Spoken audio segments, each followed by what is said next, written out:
Hi everyone, George here, and Florence is catching shrimp. So the reason we're doing this is we're going to collect about 12-15 cherry shrimp for my friend Baz, who I aquascaped for a couple of weeks ago. Did an Aquascaper 900, and we're going to do an update video, so that's cool. And I just thought I'd show you what we're doing. So this is my Aquascaper 600, and you can see it is devastation. Got no hardscape in there. Just completely neglected it. Turned the CO2 off. Ready for a new aquascape really soon. So it's going to be a blackwater on a theme, South American species of fish, probably no aquatic plants at all. Just going to rely on the hardscape, which I'm going to be using some lovely wood and aquatic botanicals from our friends at Tone Aquatics. So you can look forward to that video coming soon. Florence is just popping the shrimp in the protein shake bottle, obviously not for human consumption. And then I think, Florence, if we put a bit of just a bit of plant in there as well for the shrimp to grab hold of during transit, just pull up any old thing. But the shrimp are actually in really good condition in here. Some really super red varieties. The crypts are looking good. I might actually transport these over to my budget tank. Okay, so we're off to Baz's house. It's about 40 minutes drive. I just want to tell you a bit of a story about Baz. It's really cool. So Baz is a customer of Aquarium Gardens. I was in there one day maintaining the tanks, as I normally do every week. We just got chatting, and then the next thing, basically I've convinced Baz to get a full-on aquascape, and I'll set it up for him. So that's what we did, and we set it up a couple of weeks ago. I'll leave a link to the video in the description and above the top of the screen. And yeah, this is going to be an update. Maybe have a little bit of a fiddle around with a hardscape. We did have a little bit of floating wood, which we'll talk about later. But yeah, it's just going to be a really nice update and a bit of a story about how someone that's no experience with aquascaping or planted tanks can really quite easily succeed with the right investment in the right kit and using the right kind of methodologies. So, okay, so I'm here at Barry's. Aquascaper 900 just behind me. It is looking amazing. Florence is just getting ready to put the shrimp in there. We've been acclimatising them for temperature and water chemistry. So let's go and watch Florence pour them in. Okay, go for it, Florence. Nice and gently. Let's lift it out nice and gently. Whee, in the filter flow. Awesome. Got a pregnant female there, I can see already. You'll have Barry soon. You'll have Barry soon. You'll have babies soon, Barry. You'll have mini Barrys. Imagine a load of little Barrys in there. It'll be a bit weird. So here we go, guys. We're going to do a little bit of fine adjustments to the scape. The substrate needs levelling out at the front, and a few little bits of soil need siphoning away. But I think you'll agree, it is looking amazing. I'm so happy for Barry. Are you happy with it, mate? Yeah, more than happy. And what aquascaping and plant tank experience have you had before this? Zero. Cool. So like I said in the car, guys, really cool story about Baz. He came into Aquarium Gardens, and long story short, I convinced you to get one of these. That's right. Yeah. And I've set it up for you, and Barry's been following the maintenance to the letter. He's been doing his water changes and cleaning the algae, setting the CO2 up, getting the right levels of everything. And the proof is in the pudding, guys. This is only 10 days old.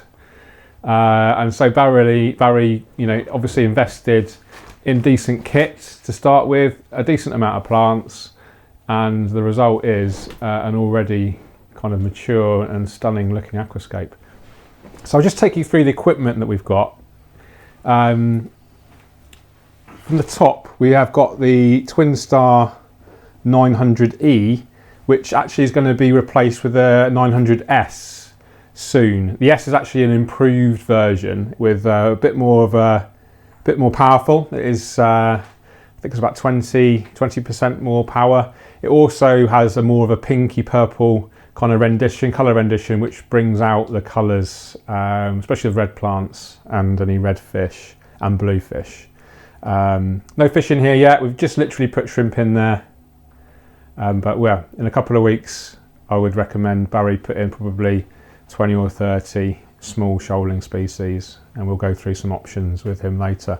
So going back to the equipment, we're running the Aquascaper 900, which measures 3 feet or 90 centimetres long by 50 centimetres or 2.5 feet front to back by 45 centimetres, 18 inches tall, which is about 200 litres or 40 US gallons.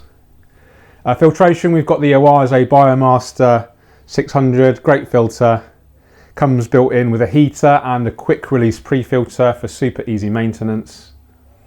CO2 wise, we've got a pressurised system with CO2 art reg, and we've got the really cool, you've probably seen these if you've been watching my videos, Neo Diffuser, which emits a really nice fine mist of CO2. And then I'll leave a list of all of the plants that we've used in the scape in the description. Too many to go through right now, but a really nice mixture of rheophytes, that's plants that attach to the wood and the rocks, so Anubias, Bucephalandra, ferns. Got some Ludwigia super red in the background and some Rotala green, Monte Carlo, Staurogyne, just really nice complex mixture of plants to give us a really interesting kind of layout. Substrate wise, we've got like a white sand, just off white, and then we've used some Rio Xingu, which is this attractive kind of grey browny gravel, and we've got the mini landscape rock, Tropica soil in the background. We've got glass lily pipes, the inlet and outlet there. We are going to upgrade this to the Aquascaper glass pipe work set when they're back in stock, so it will also act as a surface skimmer. Baz is running the lighting for 8 hours a day, which is set on a plug-in timer. And yeah, I'm just really happy with it. It's always lovely to set up a scape for a client, especially a new hobbyist, you know, that they've literally had no experience at all in aquascaping or planted tanks. So I'll come to their home and I'll go through exactly what I'm doing, why I'm doing it, through the process. They get to learn some obviously some basic aquascaping techniques, and then I'll leave them, you know, a comprehensive kind of maintenance schedule, what they need to do every day, every week, every month. And then I'm on hand as well if they have any kind of dramas or emergencies. I'm always around to give further advice. I think it's one of the nicest 900s I've set up, actually. I'm really pleased with it. We did have a little bit of a drama on the day of setup. You see this piece of wood here where my finger is on the right. This was basically trying to float. So we just wedged a large rock in there to keep it submersed, and we've removed that rock this morning, and it stayed in place. And we've just moved this right hand Trident fern as well, which I think looks absolutely amazing. Bucephalandra's looking sweet. Look at this, because this is the Bucephalandra species red in the centre of the screen right now. And quite a cool technique that I don't use very often is the Micranthemum Monte Carlo, which is this plant here and here and here. This is normally planted in the substrate, and it's a regular kind of carpeting plant. But what I've done in here is actually attached it to the wood, as you can see, and it just adds a really nice kind of effect. And what will happen is the actual the plant will kind of droop forward like it's falling down like a cascade, and it looks really attractive. So the cabinet is I think it's the Royal Oak, isn't it, Baz? That's correct. Yeah, it fits in with the living space really well. Say hello, Florence. Hello. Florence is playing on my iPad, standard. What game are you playing? GTA. GTA? You're not 18 yet? God, that's embarrassing. What will the viewers say? What would you ask? Bad parenting. Edit that out. That's fine. It's all real. So what do you think, guys? Do you like this aquascape? Are you jealous of Barry? I am. I wish I had this in my home. You designed it. I designed it, but it's always lovely to do to create nice things for people. That's really what my passion is. My passion is obviously aquascaping and promoting aquascaping, but there's something really special about, especially with someone that's new into the hobby, and they really kind of get it, and they want the best out of it. And you know, I've just had a chat with Baz, and he has said, you know, he very rarely even switches his TV on now. He'll just literally sit there and watch his tank, and there's not even any fish in there. So, you know, that's a good sign, isn't it? So I've got a question for you guys. I think you might know what I'm going to ask if you are a regular viewer to my channel. And if you are, thank you very much. I do appreciate your time in watching my content. The question is, can you guess what the question is going to be, Florence? It's an empty tank, no fish in there. What do you think the question could be?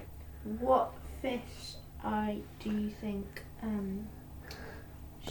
Yeah. What fish do you think Baz should stock in here?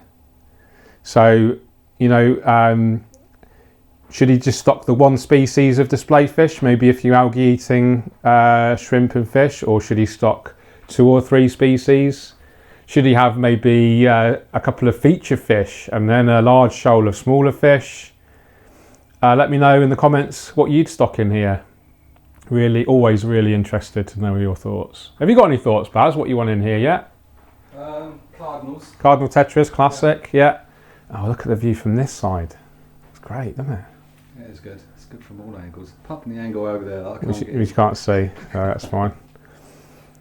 The shrimps are making a home. Yeah, let's go and get a close-up of the shrimpies. So I literally just grabbed these out of my Aquascaper 600 Baz at home. We've got a variety kind of colours there, so you might get some interesting kind of offspring. This is a nice one here. But these are really great because they breed prolifically, so you'll end up with hundreds in here. But that's great. They present very little bioload on the system, so not really contributing to any waste. But what they do is like constantly grazing the surfaces for biofilm. They're not actually great algae eaters. Yeah, they're not actually great algae eaters, but because of the nature of them always grazing like biofilm and bacteria, etc., it tends to help prevent the algae from building up in the first place. So it's like a preventative measure. And then what I would suggest is probably about 20 Amano shrimp in here. And that will definitely help keep your algae under control. And then maybe 10, 12 Otocinclus as well. And then it's up to you for your kind of display fish. But yeah, cardinals would look beautiful. And because it is a relatively big tank, you could even go for maybe some dwarf cichlids. Like rams or a pistogramma maybe. I mean, the water is quite hard, so we just need to ensure that where you're getting them from, that the fish are happy with a bit of harder water. Okay. But most fish these days are captive bred and very adaptable anyway. The only trouble really Baz has had with the plants is this. Let's get a zoom in on it for you. This here. This Hydrocotyle verticillata, and I think it's just because its root structure isn't established yet, and it kept floating. It is quite a demanding plant. I've never actually grown it in any of my scapes, really, any of my personal scapes. I have used it for some clients, and it is regarded as an advanced plant. So we'll wait, see how it goes. If it does struggle, we can always replace it with something else, maybe another crypt or maybe some Laganendra. Some other kind of rosette plant, which is much easier. Oh, look at that shrimp on that leaf. It's looking awesome.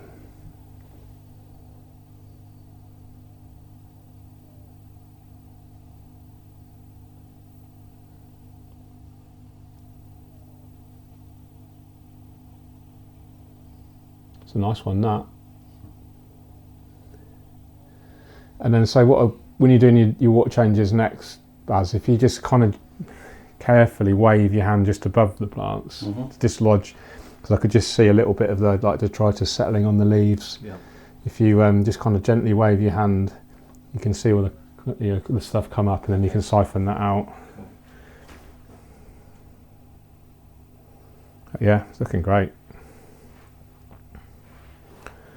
So just to remind you guys, what fish would you stock in here? Let me know in the comments. And if something like this interests you in terms of, if you're in the UK and you'd be interested in something like this, let me know. I do private installations and aquascaping training. Let me know. You can always email me at keeponscaping@gmail.com, and we can have a chat, and maybe you can have something like this in your home. Okay guys, that's it for today's video. Hope you enjoyed that update on Baz's Aquascaper 900. Great looking tank. If you've enjoyed the content, please leave me a thumbs up. leave me a comment. What fish would you stock in here? Subscribe if you haven't already, and I'll see you in the next video. Keep on scaping. Take care. Cheerio.